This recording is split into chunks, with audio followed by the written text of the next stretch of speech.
नमस्कार। कार्यक्रम ग्लोबल टकमा यहाँहरूलाई स्वागत छ। म नारायण तिमल सेना। प्यारा दर्शकहरू, स्थानीय तहको लगभग 90% भन्दा बढी अन्तिम मत परिणाम आइसकेको अवस्था छ। यो अन्तिम मत परिणाम आइरहँदाखेरि यति बेला नेपाली कांग्रेसले धेरै स्थानीय तहमा विजय हासिल गरेको छ। 620 स्थानीय तहको अन्तिम मत परिणाम सार्वजनिक भइरहँदा 277 वटा स्थानीय तहमा नेपाली कांग्रेसले विजय हासिल गरेको छ। त्यसैगरी नेकपा एमाले 175 स्थानीय तहमा, त्यसैगरी माओवादी केन्द्रले 113 स्थानीय तहमा, त्यसैगरी जनता समाजवादी पार्टीले 18 वटा स्थानीय तहमा, त्यसैगरी नेकपा एकीकृत समाजवादीले 14 वटा स्थानीय तहमा र लोसपाले लोकतान्त्रिक समाजवादी पार्टीले 7 वटा स्थानीय तहमा, त्यसैगरी अन्य दलहरूले 23 वटा स्थानीय तहमा विजय हासिल गरेका छन्। अब लगभग 100 को हाराहारीमा स्थानीय तहको अन्तिम मत परिणाम सार्वजनिक हुँदै गर्दा विशेष गरी दलहरूको प्रतिष्ठाको विषय बनेको 6 वटा महानगर र 9 वटा उपमहानगर, विशेष गरी 2 वटा उपमहानगरको मत परिणाम सार्वजनिक भइसकेको छ। अन्तिम मत परिणाम जसमा एउटा उपमहानगरपालिकामा नेकपा एमाले विजय हासिल गरेको छ भने अर्को उपमहानगरपालिकामा गठबन्धनको तर्फबाट माओवादी केन्द्रले विजय हासिल गरेको छ। यो समग्र परिस्थितिलाई हेर्दाखेरि चुनावी प्रचार प्रसार, नेकपा विभाजन, पछिका दलहरूका चरित्र, विशेष गरेर परमादेशको सरकार भन्ने नेकपा एमाले आफूले अहिलेको स्थानीय तहमा 43बाट 60% पुर्याउने जुन लक्ष्य राखेको थियो, एमाले जे सोचेको थियो अहिले भयो के? एमाले कहाँनिर चुक्यो? र सँगसँगै जनप्रतिनिधिको 74 सालमा विजय भएका छानिएका जनप्रतिनिधिको समय कार्यकाल हिजो रातिदेखि सकिएको छ। अबको परिस्थिति के हुनेछ? यसै पेरिफेरीमा रहेर आज म कानुनका, राजनीतिका, गठबन्धनका र समग्र स्थानीय तह निर्वाचनका बारेमा कुराकानी गर्नेछु। मसँग हुनुहुन्छ नेकपा एमालेका केन्द्रीय सदस्य, नेकपा एमाले केन्द्रीय कानुन विभागका उपप्रमुख अधिवक्ता धर्मराज रेग्मी। स्वागत छ सर। आरामै हुनुहुन्छ? एकदम ठिक छ। म पहिला कानुनबाटै जाउँ सर। स्थानीय तहको 2074 सालमा पहिलो पटक भएको स्थानीय तहको निर्वाचन 3 चरणमा सम्पन्न भयो, वैशाखमा, असारमा र असोजमा। अब स्थानीय तहका नयाँ जनप्रतिनिधिको अवधि अब आजदेखि सुरु हुने हो। कानुनी रूपमा जुन अन्तिम मत परिणाम अझै 100 भन्दा बढी स्थानीय तहको आउन बाँकी रहँदाखेरि यसको कानुनी जटिलता के देख्नुहुन्छ तपाईँ? होइन, यस्तो छ, तपाईँले भनेको जस्तो अघिल्लो पटक पनि हामीले निर्वाचन हुने बेला यसको बारेमा लामो छलफल गरेँ तपाईँसँग। मैले त्यो सम्झिरहेको छु, चुनाव चाहिँ असोजमा जाने कि वैशाखमा जाने कि भन्ने हामीले छलफल गर्दा त्यो अन्यलता थियो। यद्यपि त्यो अन्यलता समाप्त भयो। अहिले धेरैजसो परिणाम आएको ठाउँमा हिजो चाहिँ शपथ ग्रहण भइसकेको छ। स्थानीय तहको जति ठाउँमा परिणामहरू आयो 90% भन्दा बढी त्यति ठाउँमा चाहिँ हिजो शपथ ग्रहणहरू भएको छ। मैले साँझतिर चाहिँ फोटोहरू हेर्दा धेरै ठाउँमा चाहिँ पदबहाली चाहिँ भइसकेको छ। उनीहरूले काम गर्न, हाम्रो जिल्लाका पालिकाहरूमा पनि हिजोदेखि साथीहरूले चाहिँ काम गर्न थालिसक्नु। साँझ कतिपयले चाहिँ पदबहालीको तस्बिरहरू मैले देखिरहेको थिएँ। केही ठाउँहरूमा तपाईँले भनेको परिणाम आउन चाहिँ बाँकी छ, मतगणना भइराखेको छ।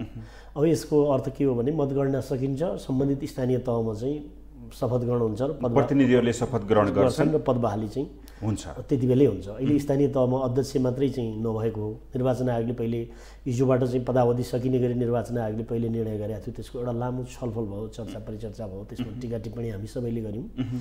त्यो भइसकेपछि हिजोको मितिदेखि चाहिँ सकिने व्यवस्था निर्वाचन आयोगले पहिले निर्वाचनको मिति घोषणा गर्दा नै टुङ्गो लगाएको थियो। त्यसमा टिका टिप्पणी छलफल जे भए पनि निष्कर्ष चाहिँ त्यही थियो निर्वाचन आयोगले भनिसकेपछि। अहिले अब स्थानीय तहको काम यदि शपथ ग्रहण नगरेको बेला जस्तो 24 घण्टा पछि होला कसैको, 3 दिन पछि होला कसैको, होइन 1 हप्ता पछि होला, त्यो हुने सन्दर्भमा गाउँपालिकाको अथवा नगरपालिकाको, महानगरपालिकाको कामकाजहरू, नियमित कामकाजहरू चलि नै रहन्छन्। रेगुलर कामकाज चल्न चाहिँ त्यहाँ सरकारको स्थायी संरचना छ, कर्मचारी संरचना छ, त्यसले रेगुलर कामहरू चलि नै रहन्छन्। यो बिचमा कुनै त्यस्तो स्थानीय तहले गर्ने त्यस्तो महत्त्वपूर्ण ठुला केही निर्णयहरू हुँदैनन्। अन्तिमतिर धेरैजसो ठाउँमा कार्यपालिकाका बैठकहरू बसेर नै कामकाजको टुङ्गो लगाएको छ। हिजो चाहिँ भएको ठाउँमा अस्तितिर धेरै ठाउँहरूमा कार्यपालिकाको बैठकहरू पनि बसेका छ। यो स्थानीय तहको बजेट पहिले नै लिएर आएको हुनाले अहिले कार्यान्वयनको फेजमा छ। बजेट असारसम्म कार्यान्वयनको फेजमा भएको हुनाले त्यसमा पनि जटिलता छैन। स्थानीय तहले ठुल्ठुला कुनै राजनीतिक निर्णय गर्नु पर्दैन, त्यस कारणले पनि समस्या छैन। त्यो भएर जति बेला चाहिँ प्रतिनिधिहरूको टुङ्गो लाग्छ त्यति बेला चाहिँ सम्बन्धित निर्वाचन चाहिँ त्यो जो अधिकृत हुनुहुन्छ मतदान अधिकृत निर्वाचन अधिकृत उहाँहरूले चाहिँ जिल्लामा शपथ ग्रहण गराउने व्यवस्था छ। ग्याप चाहिँ कतिपयको ग्याप 24 घण्टा हुन्छ, कतिपयको ग्याप चाहिँ 48 घण्टा हुन्छ, 72 घण्टा हुन्छ। जस्तो काठमाडौँका सन्दर्भमा भन्नुभयो भने मतपरिणाम पहिले पनि ढिला नै आएको थियो नि। सदस्यहरूको वडा सदस्यहरूको गन्दा त मैले भनेको विहीनताको अवस्थामा त्यस्तो समस्या हुँदैन, भ्याकुम रहँदैन। किन भ्याकुम रहँदैन भन्नुहुन्छ भने एउटा स्थानीय तहको नेचर हुन्छ नि, सङ्घीय सरकारको जस्तो नेचर हुँदैन जसले चाहिँ दैनिक रूपमा अलिक ठुल्ठुला निर्णयहरू गर्नु परोस्। स्थानीय तहको प्रकृति नै के हो भन्दाखेरि रेगुलर कामहरू स्थानीय तहसँग दुईवटा काम छन्। एउटा चाहिँ जनतालाई सेवा दिने सिफारिससँग सम्बन्धित कामहरू छ होइन, अर्को चाहिँ विकास निर्माणको कार्यान्वयन गर्ने कामहरू छ। कार्यकाल सकिँदाखेरि करिब करिब सबै पालिकाहरूले आफ्नो कार्यपालिकाको बैठकहरू गरेका छन् होइन। अझै स्थानीयमा त के थियो भन्नुहुन्छ भने कतिपय पालिकाहरूमा त पुरानो प्रतिनिधिहरूले चुनाव लड्नुपर्ने भएको हुनाले उनीहरूले राजीनामा चाहिँ धेरै जसो ठाउँमा थोरै बचिरहेको थियो। म जिल्लातिर जाँदा कतिपय वडामा चाहिँ वडा सदस्यले चाहिँ कार्यवाहक अध्यक्ष भइराखेको थियो, कतिपय पालिकामा चाहिँ वडा अध्यक्ष चाहिँ कार्यवाहक अध्यक्ष भइराखेको थियो होइन। दुई प्रकृतिका कामहरू हुने भएको हुनाले सिफारिस जन्ने कामहरू रेगुलर कर्मचारी संयन्त्रबाट चलिरहेको छ। विकास निर्माणको अब्जर्भेसनहरू भइराख्ने भएको हुनाले 2-3 दिन 4 दिनमा चाहिँ त्यस्तो ठुलो ग्याप हुँदैन जस्तो लाग्छ मलाई। अब यहाँनिर जस्तै यो समस्या जुन आयो नि अहिले देखियो नि खड्कियो नि, हजुर जस्तै निर्वाचन आयोगले मिति घोषणा गर्छ, दलहरूले चाहिँ हुँदैन भन्छन्। यो राजनैतिक दलहरूको प्रेसरमा निर्वाचन आयोगले मिति तोक्दाखेरिको असर हो अथवा राजनीतिक दलहरूलाई छोडेर एउटा संवैधानिक निकाय निर्वाचन आयोगले आफ्नो स्वेच्छाले मिति तोक्दाखेरि यो समस्या त आउँथेन होला नि? दलहरूले आफ्नो चाहना अनुसारको चाहिँ निर्वाचन गर्न खोजिरहेको हुन् पहिले पनि है। यसभन्दा अगाडिका इतिहास पनि छ। एक्ज्याक्टली दलहरूले प्राय चाहिँ हाम्रो जस्तो कमजोर ठाउँमा जहाँ चाहिँ डेमोक्रेसी कमजोर छ त्यो ठाउँमा चाहिँ सत्ताको चाहिँ निर्वाचनमा प्रभाव पर्छ कि है।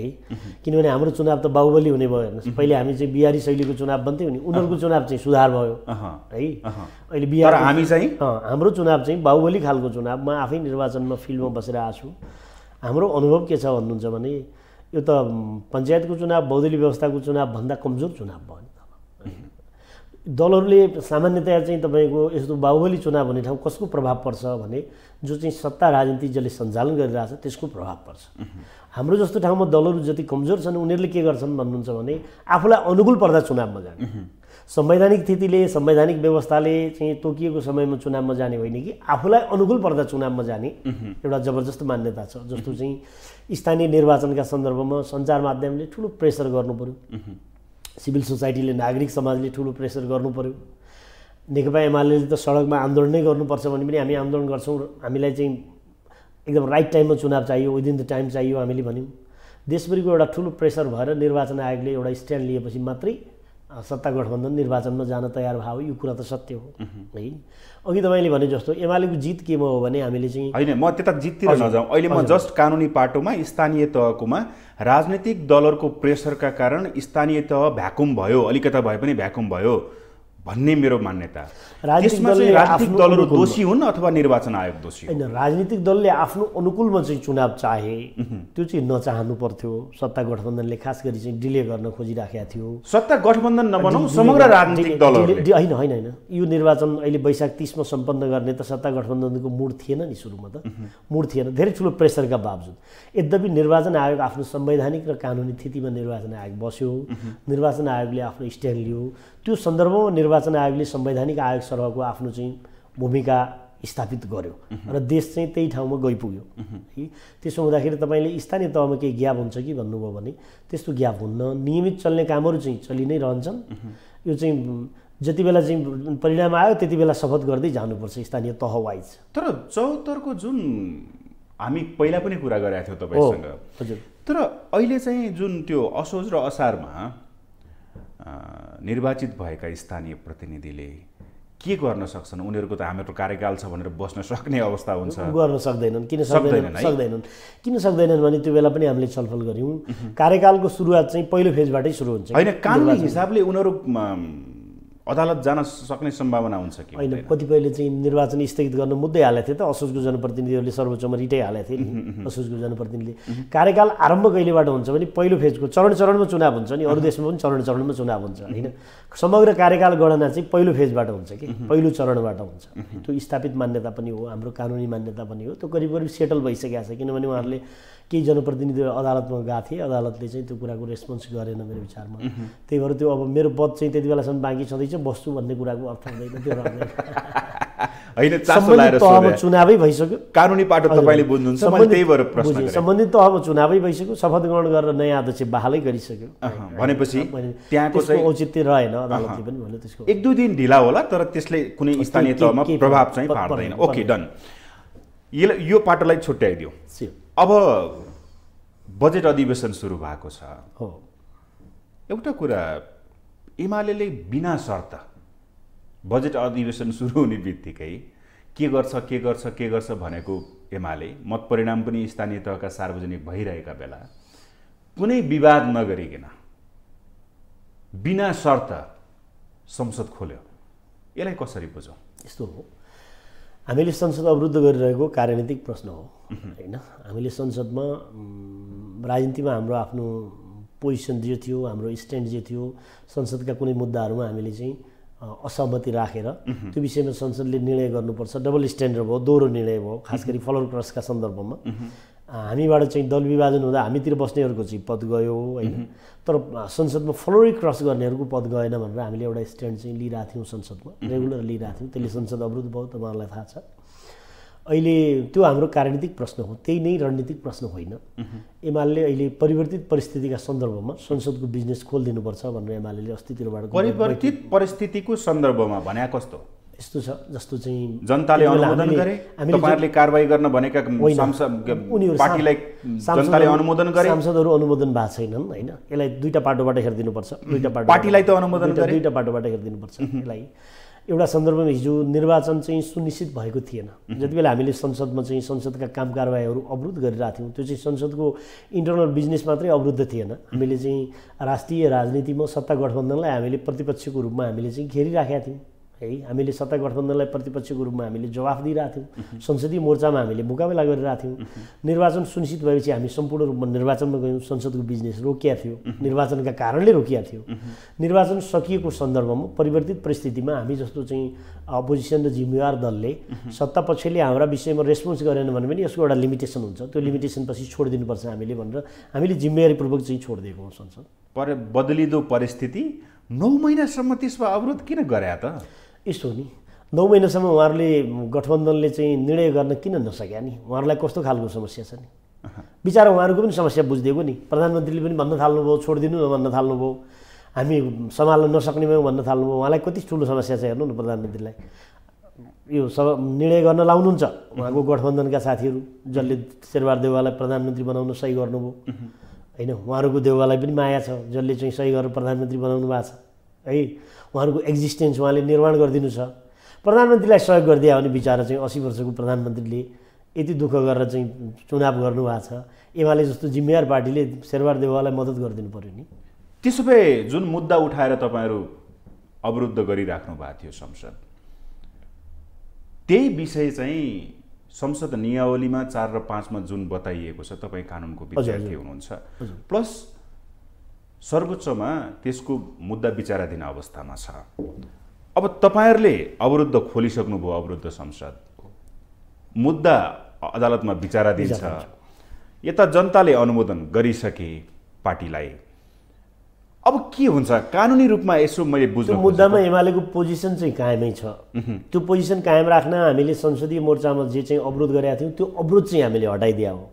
अवरोध चाहिँ पार्लियामेन्टको बिजनेस अब चाहिँ के हो भने बजेटतिर पनि जानुपर्ने भयो होइन। कतिपय अध्यादेशहरू छन्, पहिले हाम्रो बेलामा ल्याएका अध्यादेशहरू पनि छन् कतिपय होइन। बिजनेस चाहिँ रेगुलर पार्लियामेन्टको बिजनेस हाउस जस्तो चाहिँ देशमा हामी आर्थिक सङ्कटतिर गइराखेका छौँ। देश चाहिँ जुन अवस्थामा छ त्यो अवस्थामा चाहिँ एमाले संसदको बिजनेस खोलिदिएर संसदीय निगरानी सरकारमाथि संसदीय निगरानीको बाटो पनि हामीले खोल्दिन थाले हो। संसदका समितिहरूलाई सक्रिय बनाएर सरकारमाथि संसदीय निगरानीको बाटो पनि खोल्न थाले हो। नम्बर 1। नम्बर 2 हामीले के गर्न थाले हो भन्दाखेरि हाम्रो त्यो मुद्दाका विषयमा हाम्रो पोजिसन कायम छ है। एमाले सर्वोच्च अदालतमा चलिरहेको मुद्दामा त एमाले आफ्नो तर्फबाट चाहिँ त्यसको डिफेन्स गरिराखेका नै छ, गरि नै रहन्छ हैन। राजनीतिक रूपमा पनि त्यो कायम छ। तर त्यो मुद्दालाई स्थापित गर्न हामीले जुन संसदीय मोर्चामा अवरोध गरेका थियौँ त्यो संसदीय मोर्चाको अवरोध चाहिँ हामीले स्थानीय तहको निर्वाचन पनि हाम्रो त्यो संसदीय दबावले चाहिँ स्थानीय तहको निर्वाचन पनि भयो हामीले हैन, संसदभित्र हामीले गरेको प्रेसरले। त्यसकारणले त्यो समग्र संसदीय मोर्चाको चाहिँ लडाइँलाई हामीले चाहिँ नयाँ ढङ्गले लिने विचार गरेर एमाले चाहिँ सुझावपूर्ण तरिकाले संसदीय मोर्चा चाहिँ खोल्छौँ हामी, संसदीय निगरानीलाई चाहिँ हामी बढाउँछौँ, सरकारको पोजिसन हेर्छौँ भनेर हामीले चाहिँ जिम्मेवारीपूर्वक त्यो मुद्दा चाहिँ हामीले छोडेका छैनौँ। संसदको अवरोध चाहिँ हामीले हटाएको। अवरोध किन हटाए त भने?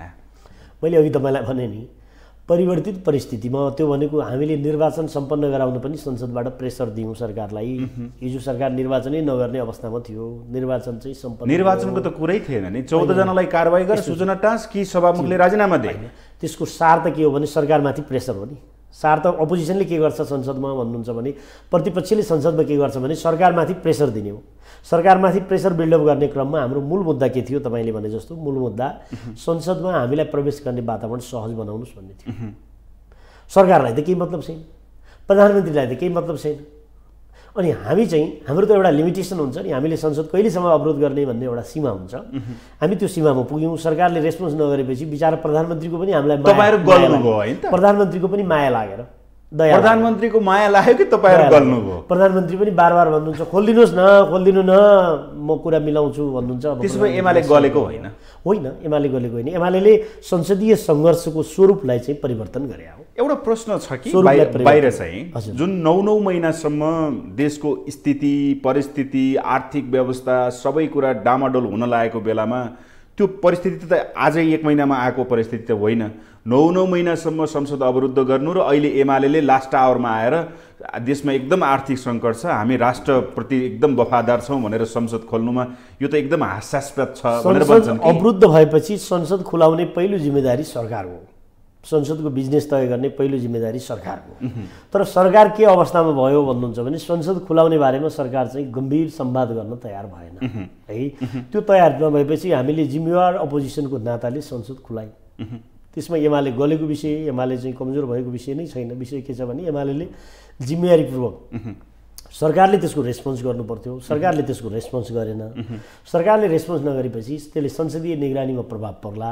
संसदीय निगरानीलाई बढाएर अब हामी समिति मार्फत संसदमा काम गर्छौँ है। संसद अवरोध पो हामीले खोल्या हो। संसदभित्रको छलफलमा त हामी चाहिँ मुकाबिला गर्छौँ। संसदभित्र हाम्रा प्रतिनिधिहरूले चाहिँ दरो ढङ्गले आफ्ना मुद्दाहरू राख्छन्। प्रत्येक संसदीय कारबाहीमा हामी चाहिँ निगरानी गर्छौँ। अस्तितिर चाहिँ हामीले संसद चल्न नदिने थियो, अब हामी संसद चल्न नदिने मात्रै होइन कि संसद चलाएर प्रत्येक प्रश्नले हामी चाहिँ सरकारलाई घेर्छौँ। अब त्यसो भए त्यो जुन 14 सांसदको कारबाही भनेर त विचाराधीन अदालतमा छ नि, अब यो मुद्दा चाहिँ छलफलमा उठाउँछौँ। पार्लियामेन्टभित्र हुने अबका बहसहरूमा हामी त्यो मुद्दा उठाउँछौँ। उठ्छ, बिल्कुल उठ्छ। हाम्रो सांसदहरूले त्यसमा बोल्नुहुन्छ, संसदभित्र उठ्छ, समितिहरूमा पनि यो विषय उठ्छ है। यो उठ्छ, रहन्छ। यो मुद्दाबाट एमाले फर्किया होइन कि यही मुद्दाका कारणले संसदमा जे अवरोध थियो त्यो अवरोध चाहिँ हामीले खोलिदिएको हो कि उहाँहरूले भोलि बजेटको बेला चाहिँ एमालेको कारणले बजेट लिएर आउन सकिएन, आर्थिक व्यवस्थापन गर्न सकिएन भन्नुहोला। भोलि चाहिँ योभन्दा थप आरोपहरू हामी नझेलौँ। प्रधानमन्त्रीलाई एउटा के हुन्छ भन्नुहुन्छ भने विवादका बावजुद पनि सत्तापक्ष र प्रतिपक्षको एउटा अन्डरस्ट्यान्डिङ हुन्छ, समझदारी हुन्छ है। धेरै विवादका बावजुद पनि सत्तापक्ष र प्रतिपक्षको एउटा समझदारी हुन्छ। कतिपय बेला के हुन्छ भने आपसमा बुझाबुझ गर्नुपर्छ, एग्रिमेन्ट पनि नभएर पनि गर्नुपर्छ। यो बेला हामीले प्रधानमन्त्रीलाई जिम्मेवारपूर्वक सहयोग गरे हो। बल चाहिँ प्रधानमन्त्रीको कोर्टमा छ। अब संसद कसरी सुचारू गर्ने भन्ने कुरा ओके, यसलाई पनि थाती राख, प्रधानमन्त्रीको कोर्टमा छ। ओके ठिक छ। अब म निर्वाचनतर्फ आउन चाहे। दैलेखबाट कहिले फर्किनु भयो? अस्ति साँझ। कस्तो भयो दैलेखको निर्वाचन? दैलेखमा चाहिँ 11वटा स्थानीय तह थियो। 74 सालमा चाहिँ एमाले सबै पार्टीहरू छुट्टा छुट्टै लड्दा 7वटा स्थानीय तहमा विजय हासिल गरेको थियो। यो पटक एमाले 4वटा स्थानीय तहमा विजय हासिल गरेको छ। 11वटा मध्ये 3टा गुमाएछ है। पहिलेको चाहिँ 3टा हाम्रो गुमेको छ। 3टा मध्ये चाहिँ हामी करिब 100 मतको अन्तरले 3टा ठाउँ गुम्या छ। एउटा चाहिँ 16 मतको अन्तरले गुम्या छ, एउटा मेरो विचारमा 70 मतको अन्तरले छ, एउटा पनि 100 भन्दा कम मतले छ।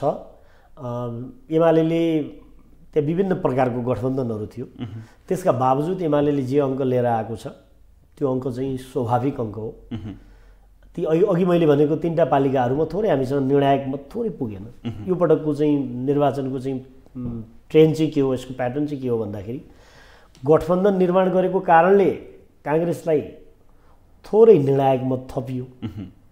त्यो भनेको 2 मत 5 मत 10 मतदेखि 100 मतमा काङ्ग्रेसले धेरै पालिकाहरू जित्यो है। हामी एक्लै भएको कारणले हामीसँग निर्णायक मत पुगेन, त्यो कारणले हामी 5-10 मत 16 मत 20 मत 50 मत 100 मत हुँदा धेरै पालिकाहरू गुमायौँ। एक्लै त नभन्नुहोस् न, स्थानीय तहमा तपाईँहरूले राष्ट्रिय प्रजातन्त्र पार्टीदेखि राप्रपा नेपालदेखि परिवार दलदेखि 12वटा दलसँग तपाईँहरूले चाहिँ चुनावी तालमेल गर्नुभएको छ। तपाईँहरूले एक्लै भन्न मिल्छ, अझै पनि सुहाउँछ? कुनै कुनै क्षेत्र विशेषमा सुन्नु, तपाईँले भनेको दलहरूको कुनै कुनै पालिका विशेषमा यी कतिपय दल तपाईँले नाम लिएको त एउटा पालिकामा उपाध्यक्ष उठाउने दल छन् नि त। तपाईँले नाम लिएका दलहरू त एउटा पालिकामा उपाध्यक्ष, एउटा पालिकामा वडाध्यक्ष उठाउने दलहरू छन्। होइन, एक्लै भनेर त्यो भन्न मिल्छ भन्न खोजेको मैले। देशभरिको अवस्था हेर्नुभयो भने त मिल्यो नि। किन भन्नुहुन्छ भने 2टा राप्रपाको के अवस्था छ कहाँनिर तपाईँलाई थाहा छ। अलि ठुला पार्टी उनीहरू हुन् अहिलेको उसमध्ये। होइन, उनीहरू ठुला पार्टी गठबन्धन गरे, तपाईँहरू साना पार्टीसँग चुनावी तालमेल गर्नुभयो, गठबन्धन गर्नुभयो। गर्नु पर्यो त, त्यसले हामीले कतिपय वडा जित्यौँ होला, कतिपय उहाँहरूलाई चाहिँ उपाध्यक्ष जित्यौँ भनेपछि हामी एक्लै लडेको भनेर कसरी भन्न मिल्छ? कानुनी रूपमा भन्न मिल्छ सर? यसो मुद्दा लाग्दैन यसमा, मुद्दा लाग्दैन। तर लडेको त एक्लै। जुन एमालेले भनेको छ नि हामी एक्लै प्रतिस्पर्धा गरेका हौँ भन्न मिल्छ? देशभरि 1% मत 2% मत हुने शक्तिहरूलाई सम्बन्धित स्थानीय तहमा, जस्तो हामीले कतिपय ठाउँमा हामीले जिल्लाको एउटा वडामा हामीले राप्रपालाई समर्थन गरेका थियौँ। हामीले समर्थन गर्दा पनि राप्रपाले हार्यो होइन, हामीले समर्थन गर्दा पनि जिनु मत भयो। हामी पनि त्यहाँ कमजोर थियौँ, राप्रपा हामीभन्दा अलि ठिक होला भनेर हामीले समर्थन गरेका थियौँ। नतिजा चाहिँ अनुकूल भएन, एउटा वडा अर्को पाल्टा गयो, अर्कोतिर गयो नतिजा चाहिँ काङ्ग्रेसतिर गयो होइन। त्यसो हुँदा कतिपय ठाउँमा हामीले साना शक्तिहरूसँग मिलेको कुरा तपाईँले भनेको कुरा सत्य हो। तर मूलभूत रूपमा के थियो भन्दाखेरि हामी कहाँ निर्णायक मत पुगेन, जसले गर्दा हामीले धेरै पालिका हार्यौँ। 10 20 50 100 200 त्यो चाहिँ निर्णायक मत हो नि है। त्यो नेकपा विभाजनको कारणले गएको मत हो। काङ्ग्रेसले गठबन्धन बनाएको कारणले गर्दा काङ्ग्रेसलाई के भयो भने त्यही निर्णायक मत चाहिँ काङ्ग्रेसलाई थपियो। निर्वाचनमा त के हुन्छ भने 99 र 101 मा जिताहार हुँदैन हो, 99 र 100 मा। त्यसमै तपाईँ स्वीकार गर्न सक्नुहुन्छ जुन एमालेले हामी एक्लै प्रतिस्पर्धा गरेका थियौँ गठबन्धन हुँदाखेरि हामी चाहिँ धेरै ठाउँमा पराजित भयौँ भन्नु र तपाईँहरूले तालमेल गरेको हो भन्नुमा तपाईँ स्वीकार्न सक्नुहुन्छ नि? हामीले मूलभूत रूपमा एक्लै नै लड्यौँ। तपाईँलाई थाहा छ देशभरिका पालिकाको सङ्ख्या हेर्नुभयो भने पनि हामी एक्लै नै लड्यौँ। काङ्ग्रेसले हामीभन्दा बढी मत लिएर आयो। काङ्ग्रेसले एक्लै बढी मत लिएर आएको होइन कि गठबन्धनको नेताको रूपमा काङ्ग्रेसले बढी मत लिएर आयो। अलायन्सको नेतृत्व गरेको दलको रूपमा काङ्ग्रेसले बढी मत लिएर आयो गठबन्धनको नेताको रूपमा। एमालेले चाहिँ सिङ्गल चुनावी मोर्चा खोल्यो र एमालेले दोस्रो पोजिसन ल्यायो। अब तपाईँले मलाई कहाँनिर क्लियर गर्न दिनु पर्यो भने एमालेले दोस्रो पोजिसन ल्याएको कुरा त सत्य हो, यो कुरा त सत्य हो। अनि चाहिँ लोकतन्त्रमा दलहरू बिचमा प्रतिस्पर्धा हुँदा हामीले दोस्रो पोजिसन ल्याएर आएकोमा तपाईँहरू पहिलो हुनुपर्थ्यो भन्ने तपाईँहरूको आशय त म सदाशय त राम्रो बुझ्छु। जनताले टिप्पणीकारहरूले एमाले किन पहिलो भएन भन्नुको अर्थ एमाले पहिलो हुनुपर्थ्यो भन्ने नै हो है। थोरै निर्णायक मत पुगेन। लोकप्रिय मतमा त हामी छौँ। त्यो लोकप्रिय मत कहाँनिर काम लाग्छ भने संसदीय निर्वाचनमा चाहिँ समानुपातिक प्रणालीमा काम लाग्छ। एउटा कुरा के सर, हजुर 60% एमाले जित्छ भनेर जुन नेतृत्वले भाषण गर्दै हिँड्नुभयो, चुनावमा सबै कराक्रुक हुन्छन् भनेर तपाईँको नेतृत्वले जसरी भाषण गरेर हिँड्नुभयो, गठबन्धनलाई ठुलो खड्को छ भनेर जसरी भाषण गरेर हिँड्नुभयो, खड्को त एमालेको रहेछ है। लास्टमा आउँदाखेरि पहिलो पार्टी बन्छौँ भनेको पार्टी दोस्रोमा झऱ्यो। यसमा मैले तपाईँलाई व्यक्तिगत रूपमा यो प्रश्न सोधेको, पहिलोबाट दोस्रोमा झर्नु, एमाले अझै पनि लोकप्रिय मतमा पहिलो छ भनिराख्नु भन्दै गर्दाखेरि पहिलोबाट दोस्रोमा झर्नुको समीक्षा हुन्छ कि हुँदैन? हुन्छ। यो आँकडा यदि सिङ्गल राखेर हेऱ्यौँ भने काङ्ग्रेसले सिङ्गल आफ्नो बाकसमा पाएको मत, एमाले पाएको मत र माओवादीले अरू पार्टीले पाएको मत हेर्नुभयो भने अहिले पनि एमाले पहिलो दल हो नम्बर 1। ओके। नम्बर 2 तपाईँले चाहिँ ल हामी दोस्रो भयौँ त लोकतन्त्रमा, हामीले पहिलो हुन्छौँ भन्ने दाबी लिएर जनता कहाँ गएको थियौँ, हामी चाहिँ दोस्रो भयौँ है। अपराध त होइन होइन। हामीले चुनावमा जाँदा के भनेका थियौँ भने हामी 60% जित्छौँ, हामी पहिलो दल हुन्छौँ, त्यही आधारमा हामीलाई मत दिनुहोस् भनेका थियौँ। जनताले हामीलाई तिमीहरू पहिलो दल होइन, पहिलो दल गठबन्धनवालाहरू नै हुन्, तिमीहरू दोस्रो दल हो भनेर मत दियो। ठिक छ, लोकतन्त्रमा के हुन्छ भने हाम्रो अङ्क पुग्दा हामी सरकारमा बस्ने, हाम्रो अङ्क नपुग्दा प्रतिपक्षमा बस्ने होइन र? के फरक पर्यो त? फरक त केही पनि परेन। एमाले पहिलो कायम गर्न सकेन, हाम्रो कुरामा हामीले जनतालाई कन्भिन्स गर्न सकेनौँ, फेरि कन्भिन्स गरौँला हामी। तपाईँहरूको कुरामा जनता चाहिँ विश्वस्त भएनन्। तपाईँहरूले जुन कुरा गरेर उठाउनु भएको थियो त्यसमा चाहिँ जनताले तिमीहरू दोस्रो पोजिसनमै बस, तिमीहरू ठिक छौ, बरु गठबन्धन ठिक रहेछ, गठबन्धनका दलहरू ठिक रहेछन्, एमालेका यो निष्कर्ष सार सङ्ग्रहवादी निष्कर्ष हो कि यो निष्कर्ष चाहिँ होइन कि। निष्कर्ष के हो भने नारायणजी, तथ्याङ्कमा जानुभयो भने यो निर्वाचन सकिएपछि म तपाईँलाई डेटै राखेर छलफल गरौँला। तथ्याङ्कमा जानुभयो भने प्रत्येक पार्टीहरूले प्राप्त गरेको मतको हिसाबले एमाले एक्लै प्राप्त गरेको मत चाहिँ सबभन्दा बढी नै हो मत अहिले पनि है। गठबन्धनको बावजुद हामी गठबन्धन हुँदा चाहिँ बावजुद काङ्ग्रेस चाहिँ पहिलो भयो र हामी दोस्रो भयो। हामीले निर्वाचनमा जाँदा के भनेका थियौँ भने हामी चाहिँ पहिलो शक्ति हुन्छौँ भन्ने दाबीसहित हामी निर्वाचनमा गएको थियौँ। हामी पहिलो शक्ति हुने गरी निर्वाचनमा गएको कुरा हामीले जनतालाई कन्भिन्स गर्न सकेनौँ। जनताले हामीलाई भोट दिएनन् भन्नुको अर्थ कम भोट दिए भन्नुको अर्थ दिएनन् होइन, जनताले एमालेलाई पर्याप्त भोट दिए तर कम भोट दिए भन्नुको अर्थ के हो भने हामीले जनतालाई कन्भिन्स गर्न सकेनौँ। त्यसो भए हामी 2 महिना 4 महिना 6 महिना लगाउँला, संसदीय निर्वाचनमा यो कुरा कन्भिन्स गरौँला। ल 5 वर्ष हामीले कन्भिन्स गर्न सकेनौँ, लोकतन्त्रमा के हुन्छ, हाम्रो अङ्क पुगेन भने जिम्मेवारीपूर्वक हामी अपोजिसनमा बस्नु पर्यो। जनताले हामीलाई जे मत दिए त्यसमा चाहिँ तपाईँको जनताले दिएको मतमा चाहिँ हामीले के त्यसमा चाहिँ त्यसलाई अस्वीकार गर्नुपर्ने छ र छैन नि। बढ्नुको साटो घट्यो भन्दाखेरि एमाले प्रतिको वितृष्णा हो कि अविश्वास हो? एमाले प्रतिको वितृष्णा पनि होइन, अविश्वास पनि होइन। हो चाहिँ के भन्दाखेरि मैले अघि तपाईँलाई भने जस्तो गठबन्धन दलहरू हामीभन्दा बाहेकका 3-4वटा दलहरू एक ठाउँमा बस्दा र हामी एक ठाउँमा बस्दा नम्बरको हिसाबले है, पपुलर मतको हिसाबले होइन, पपुलर मत आफ्नो आफ्नो पार्टीको बाकसमा जान्छ। भोलि पनि गठबन्धन बनाएर उहाँहरू 6 महिनाभित्र चुनाव लड्नुहुन्छ, निश्चित छ। त्यो चुनाव लड्नुभयो भने उहाँहरूलाई के हुन्छ गठबन्धनमा भन्नुहुन्छ भने पहिलो हुने मत चाहिँ उहाँहरूले गठबन्धनबाट लिनुहुन्छ, बाँड्नुहुन्छ टिकट चाहिँ, जो चाहिँ बढी मत ल्याएर 51 जसले ल्याउँछ, 51+ जसले ल्याउँछ त्यसले चुनाव जित्ने व्यवस्थामा होइन। पहिलो अझ के व्यवस्था हो भन्नुहुन्छ भने 3टा उम्मेदवार हुँदा त चाहिँ 33 ल्याउने 34 ल्याउनेले जित्ने भयो नि होइन। यसमा चाहिँ बाँकी मत हुन्छ नि जो पपुलर मत, त्यो पपुलर मत आफ्नो आफ्नो पार्टीको बाकसमा खस्छ समानुपातिकमा। अहिले त स्थानीय त चाहिँ पहिलो हुनेले निर्वाचित हुने पद्धति भएको हुनाले तपाईँले भनेकै आँकडा आयो।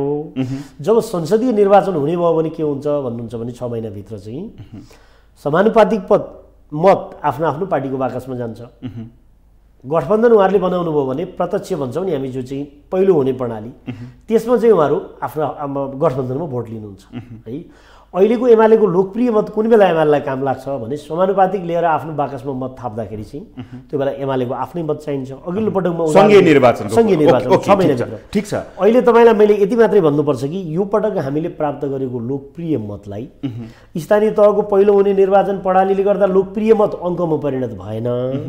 हामी चाहिँ संसदीय निर्वाचनमा हामीले प्राप्त गरेको लोकप्रिय मतलाई हामी अङ्कमा परिणत गर्छौँ, त्यो बेला एमालेको साइज चाहिँ पहिलो हुन्छ। अब एउटा कुरा अलिकता क्रिटिकल जाउँ है। प्लिज। नेकपा एमालेका अध्यक्ष केपी शर्मा ओली व्यक्तित्वले चमत्कार हुन्छ भनेर त्यो लहर र त्यो मास अनि देवत्वकरण भन्ने यो शब्द बाहिर अलिकता आइराखेको छ। गल्ती रहेछ है? त्यस्तो देखिने मास र जाने मतमा त डिफ्रेन्स हुने रहेछ छैन। तपाईँले भने जस्तो जस्तो लिडरहरूको देवत्वकरण त चाहिँ माओवादीको जस्तो त एमाले गर्दैन होइन। प्रेसिडेन्टजीकै हुन्छ देवत्वकरण, यो देशमा सबभन्दा बढी देवत्वकरण भएको होइन। देवत्वकरण त मलाई व्यक्तिगत रूपमा पनि यो मनपर्ने विषय होइन। राजनीतिमा लिडरहरूको आफ्नो आफ्नो योग्यता रहन्छ, आफ्नो आफ्नो क्षमता रहन्छ। खास परिस्थितिमा नेताहरूले चाहिँ मुलुकको नेतृत्व गर्ने क्रममा कोही साधारण प्रकृतिका नेताहरू हुन्छन्, कोही असाधारण प्रकृतिका नेताहरू हुन्छन्। कहिलेकाहीँ असाधारण प्रकृतिको नेता पनि निर्वाचनमा चाहिँ हार्ने हुन्छ, निर्वाचनमा चाहिँ कमजोर हुने हुन्छ लोकतन्त्रमा। मैले अघि भने नि तपाईँलाई हाम्रो उखान छ नि, एक मागले त जाडो जाँदैन। कुनै नेताको राजनीतिक जीवनलाई, कुनै पार्टीको राजनीतिक जीवनलाई एक मागको जाडोले एउटा चुनावले मात्रै चाहिँ मूल्याङ्कन गर्न सकिँदैन। अझ हाम्रो जस्तो पार्टी जसले चाहिँ 2-4वटा स्थानीय निर्वाचनहरू 49देखि यता लगातार स्थानीय निर्वाचनहरू फेस गरिरहेछ होइन। हाम्रो जस्तो पार्टीको लागि एउटा निर्वाचनले चाहिँ एक मागले चाहिँ जाडो जाँदैन है। व्यक्तिगत लोकप्रियता अरू जे जति विषयहरू भन्नुहुन्छ त्यसका चाहिँ निश्चित आधारहरू छन्, त्यसको निश्चित मापदण्डहरू छ। हामीले हाम्रो अध्यक्ष लोकप्रिय हुनुहुन्छ, त्यसमा कुनै विवादै छैन। पार्टीका मूल नेताहरू लोकप्रिय नै हुनुपर्छ। अलोकप्रिय नेताहरू भए भने पार्टी आन्दोलन दुर्घटनामा जान्छ। नेताहरू लोकप्रिय नै हुनुपर्छ। तर एमाले आफ्नो ल्याउने मत भनेको एमालेको आफ्नो सङ्गठनको, एमालेको आफ्नो ताकतको, यसको नेतृत्वले गरेको परिचालनको आधारमा हो। तपाईँलाई 1 वर्ष अगाडि मात्रै हामीले एमाले पुनर्गठन गरेको त फागुन 28 मा हो। ओके, म त्यसमा आउँछु। जस्तै अहिले पछिल्लो समयमा के टिप्पणी गर्न थालिएको छ भने एमाले गरेका गतिविधि र नेतृत्वले गरेका गतिविधि र कार्यशैलीलाई लिएर जनता असन्तुष्ट त हुन्, तर नेकपा एमाले क्याडर बेस पार्टी भएको हुँदाखेरि कार्यकर्ताले यो पार्टीलाई अहिले जोगाएका छन्। हामी सही छौँ? ठिक छ। क्याडर बेसका सन्दर्भमा त एमाले चाहिँ कार्यकर्ता परिचालनका सन्दर्भमा सबभन्दा बढी ताकत भएको पार्टी हो। अधिवेशनका बारेमा पनि तपाईँले नेताहरू चुके, अधिवेशनका तर तिनै कार्यकर्ताले एमालेलाई जोगाइराखेका। मैले एउटा कुरा तपाईँलाई अघिदेखि क्लियर गर्न खोजिरहेको छु। मैले अगाडि पनि भने गत वर्ष फागुन 28 पछि हामीले पार्टी पुनर्गठन गऱ्यौँ। त्यो भनेको 1 वर्ष भयो। 1 वर्षमा हामीले चाहिँ यत्रो निर्वाचन फेस गऱ्यौँ, पार्टीका अधिवेशनहरू फेस गऱ्यौँ, निर्वाचन फेस गऱ्यौँ। स्थानीय स्तरमा हाम्रा कमिटीहरूको अवस्था के थियो भने देशभर हामीले एकै दिन वडा अधिवेशन, एकै दिन पालिका अधिवेशन गऱ्यौँ। एकै दिन वडा अधिवेशन र पालिका अधिवेशन गर्दा स्थानीय कमिटीहरू हाम्रा प्राविधिक खालका कमिटीहरू भए। पहिले हामीसँग के हुन्थ्यो भने राजनीतिक रूपमा प्रशिक्षित कमिटीहरू हुन्थे। नेकपा बनाइसकेपछि 74 देखि तपाईँको चाहिँ गत वर्षसम्म आइपुग्दा त चाहिँ यो 4 वर्ष चाहिँ हाम्रा कमिटीहरू प्रशिक्षित भएन है, तल प्रशिक्षित भएन।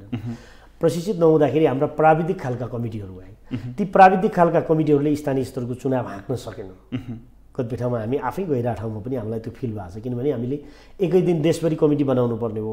किनभने त्योभन्दा अगाडि पार्टीको संरचना लगभग ध्वस्त जस्तो थियो। यो 1 वर्षको दौरानमा एमाले आफ्नो पार्टी संरचनालाई पहिलेको अवस्थामा फर्काउन असाधारण मेहनत गर्यो। तपाईँले जस्तो माओवादीको हेर्नुभयो भने अहिले तपाईँले माओवादीले यति ठाउँमा अध्यक्ष जित्यो भन्ने तथ्याङ्क त तपाईँले राख्नु भएको छ र मलाई भन्नुहुन्छ, तर माओवादीले जति ठाउँमा अध्यक्ष जितेको छ नि ती ठाउँहरूमा एउटा मात्रै अध्यक्ष लिएको छ, एउटा मात्रै उपाध्यक्ष लिएको छ, एउटा वडा लिएको छ। हाम्रो एउटामा के थियो भने एउटा अध्यक्ष, एउटा उपाध्यक्ष र एउटा वडा अध्यक्ष थियो। 7 वडा मध्ये वडा अध्यक्ष र उपाध्यक्षले चाहिँ हार्यो, एउटा अध्यक्षले मात्रै जित्नुभयो है। त्यो भनेको चाहिँ के हो भन्दाखेरि अब भोलि जब चाहिँ तल तपाईँले स्थानीय सरकार सञ्चालनमा जानुहुन्छ भने प्रत्येक ठाउँ कार्यपालिकाहरूमा चाहिँ अल्पमतमा हुन्छ सरकार, उनीहरूले सञ्चालन गर्नुपर्ने, तल पनि बहुमत अल्पमतको कार्यविधि हुन्छ होइन। यसले गर्दाखेरि के छ भन्नुहुन्छ भने यो 1 वर्षमा एमाले जस्तो अवस्थाबाट बौरियो नि, खरानीमाथि एमाले जुन पुनर्जीवन लिएर आयो नि 1 वर्षमा, त्यो 1 वर्षमा भइरहेका कामहरू, यसको जस अब्जसको नेतृत्व त चाहिँ के अरे यसको जस अब्जसको जिम्मा त पार्टी नेतृत्वलाई नै जान्छ, कमिटीहरूलाई नै जान्छ। यो हिसाबले केपी ओलीले यो 1 वर्षमा असाधारण किसिमको घेराबन्दीको बिचमा एमाले यो ठाउँमा आइपुग्यो। मैले अघि तपाईँलाई भनेको सबैको सदासहायता चाहना के हो भने एमाले दाबी गरे जस्तो एमाले पहिलो पार्टी किन भएन, हुनु पर्थ्यो भन्ने चाहना हो। मेरो विचारमा त्यो चाहना हामीले अहिले प्राप्त गरेको लोकप्रिय मत, यो पटक हामीले प्राप्त गरेको शिक्षा, कमी कमजोरीहरू हाम्रा चुनावका दौरानमा कहाँ भए भन्ने कुरा हामीलाई लेसन पनि छ है। त्यसले हामी 6 महिनाभित्र हुने चुनावमा राम्रो पर्फर्मेन्स गर्छौँ जस्तो लाग्छ। ओके, यो भनिरहँदाखेरि अलिकता प्रतिष्ठाको विषय भनेको 6वटा महानगर र 11वटा उपमहानगर, यिनलाई चाहिँ तुलनात्मक रूपमा हेर्दाखेरि 74 मा 50% सिट हत्याएको महानगर उपमहानगरमा एमाले त महानगरमा देखिने अलिकता त्यो मतान्तर हेर्दाखेरि त्यो देखिने छनक देखिँदैन। उपमहानगरमा पनि 3टा सम्ममा हो कि भन्ने छ। यसमा तपाईँको प्रतिक्रिया के छ? ठिक हो, महानगरहरूका सन्दर्भमा गठबन्धनको चाहिँ साथीहरूले पनि उहाँहरूको सेन्ट्रल कमिटीले निर्णय गरेर महानगरमा अरू ठाउँभन्दा महानगरमा चाहिँ अरू ठाउँमा खुकुलो गठबन्धन थियो, कतिपय ठाउँमा स्थानीय कमिटीहरूलाई जिम्मा दिएको। महानगरहरू उहाँहरूले पनि सेन्ट्रल कमिटीले निर्णय गरेर महानगरहरू चाहिँ उम्मेदवारहरू बनाउनु भएको थियो होइन। महानगरका सन्दर्भमा तपाईँले भने जस्तो हाम्रो मत त्यही हो, दोस्रो पोजिसनकै मत छ एमालेको, कतिपय ठाउँमा दोस्रो पोजिसनको छ, कतिपय ठाउँमा तेस्रो पोजिसनको मत छ गठबन्धनका बावजुद होइन। महानगर र बाहिरकोलाई समग्रमा तपाईँले हेर्नुभयो भने महानगरमा चाहिँ गठबन्धनको बढी फोकस चाहिँ बढी भयो, नेताहरूको मुभमेन्ट भयो, कार्यक्रमहरू भए होइन। गठबन्धनको मूलभूत रूपमा हामीलाई मत नआएको भनेको, मत कम भएको भनेको त चाहिँ गठबन्धनको कारणले नै मत कम भयो। गठबन्धन उहाँहरू एक ठाउँमा बसेपछि हाम्रो शक्ति कम भयो, यो कुरा चाहिँ सत्य हो। त्यो भन्दा पनि एमाले विभाजनको असर एमालेलाई पर्यो भन्दा हुन्छ? पर्यो त, जस्तो तपाईँलाई पर्यो किन, त्यो त प्रश्नै छ नि। गठबन्धन भन्दा पनि तपाईँहरूलाई प्रभाव महानगरमा कलमले दियो। महानगर मात्रै होइन, कलमले होइन, देशभरि नेकपा विभाजन पछिको प्रभाव देशभरि हामीलाई पनि परेको छ, माओवादी के अरे समाजवादीलाई पनि परेको छ। अहिले चाहिँ हेर्नुभयो भने समाजवादीको नेताहरू हामीले त भोट मात्रै हाल्यौँ, हामीलाई कसैले भोट दिएन भनिरहनु भएको छ नि। प्रतिक्रिया, प्रारम्भिक प्रतिक्रिया उहाँहरूको पनि छ है। माओवादीको केही साइज बढ्या हो, त्यो साइज किन बढ्या हो भने काङ्ग्रेसले उम्मेदवारी दिँदा पनि माओवादीलाई बढाएर दिएको थियो। किन बढाएर दिएको थियो भन्नुहुन्छ भने ठिक तपाईँले 63 सालमा जाँदा शान्ति प्रक्रियामा माओवादी आउँदा गिरिजाप्रसाद कोइरालाले माओवादीको साइज बढाएर एमाले बराबर बनाउनु भएको थियो नि।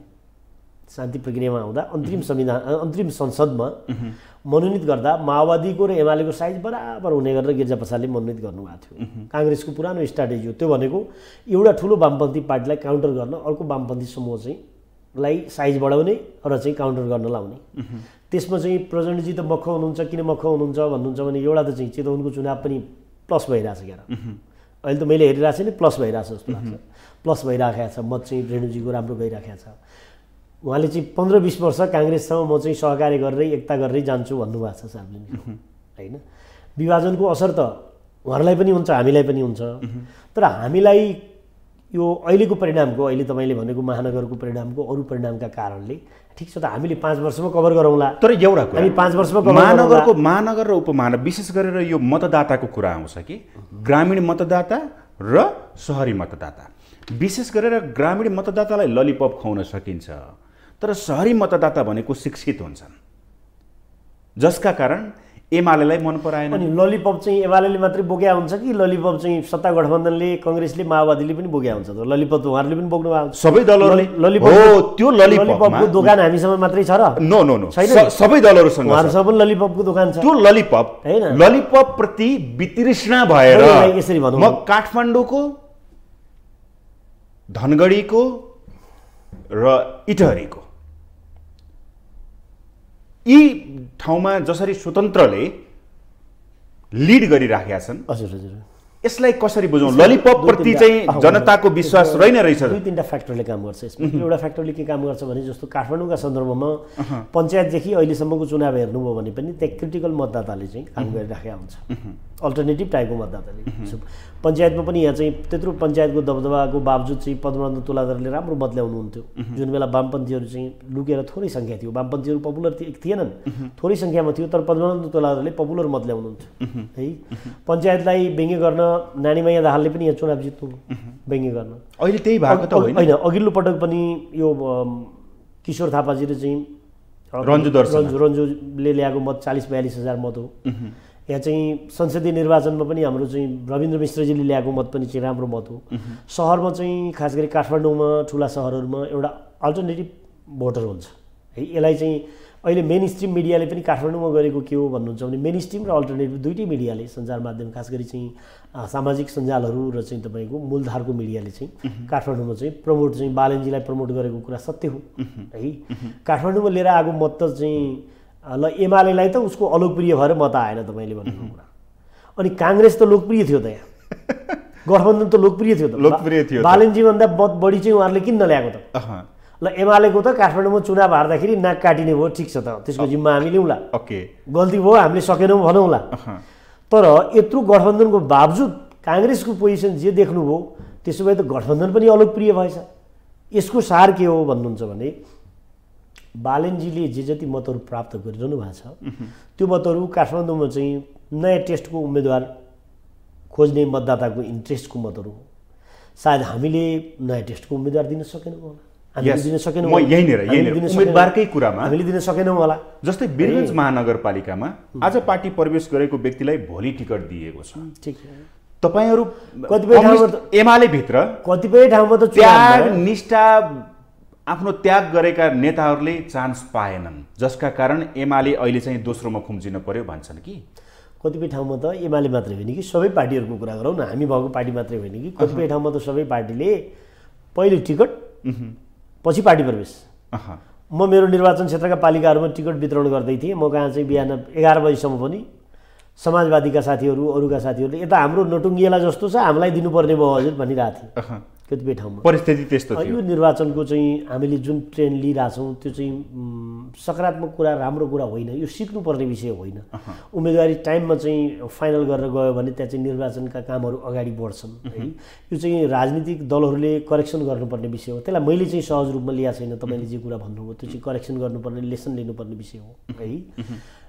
काठमाडौँका सन्दर्भमा तपाईँले भनेको चाहिँ बालनजी नभएर बालनजीको ठाउँमा अर्को मान्छे भएको भए पनि के हुन्थ्यो भन्दाखेरि यदि हामीले चाहिँ जुन क्रिटिकल मतदाताहरूको चाहिँ मत छ नि त्यो मत हामीले लिन सकेनौँ भने, जस्तो हामीले सुनिताजीलाई चाहिँ उपमेयर उठायौँ, सुनिताजीलाई उठाउँदा के भयो भने क्रिटिकल मतदाताको मत चाहिँ हाम्रो बाकसमा आयो। त्यो त देखिएको छ एक्ज्याक्टली हाम्रो बाकसमा आयो। तर एउटा कुरा हुने अब हामीले त्यस्तै तपाईँको चाहिँ मेयरका सन्दर्भमा त्यही निर्णय गरे भए, त्यस्तै प्रकृतिको निर्णय गरे भए क्रिटिकल मतदाताको चाहिँ अल्टरनेटिभ मतदाताको मत हामीले लिन सके भए त्यो परिणाममा आउँथ्यो होला, फरक आउँथ्यो। तर ल ठिक छ त, हाम्रो अघि मैले भनेकै कुरा दोहोऱ्याएँ, हाम्रो नाक मात्रै काटिएन नि, काङ्ग्रेसको गठबन्धनको नाक पनि त काटियो नि।